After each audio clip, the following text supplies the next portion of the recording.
ಅಪ್ಪ ಅಪ್ಪ, ನಮ್ಮನ್ನ ಸಾಕೋಕೆ ಈ 30 ವರ್ಷ ನೀವು ಅದೆಷ್ಟು ಕಷ್ಟ ಅನುಭವಿಸಿರ್ಬೇಡ.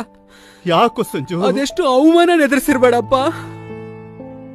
ಆದ್ರೂ ನೀವು ಒಂದಿನೂ ನಮ್ಮ ಮುಂದೆ ಯಾವ ನೋವನ್ನು ತೋರಿಸ್ಕೊಳ್ದೆ ನಗನಗ್ತಾ ಇದ್ರಿ.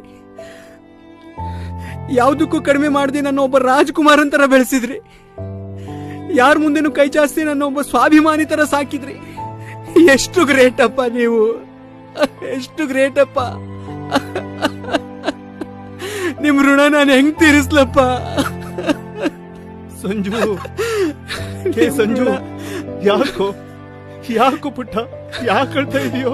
ನಿಮ್ ಋಣ ಹೆಂಗ್ ತೀರಿಸ್? ಲಕ್ಷ್ಮಿ, ಲಕ್ಷ್ಮಿ, ಏನಾಯ್ತ್ರಿ? ನೋಡೆ. ಯಾಕೋ ಸಂಜು, ಸಂಜು, ಯಾಕೋ ಮಗನೇ? ಅಮ್ಮ,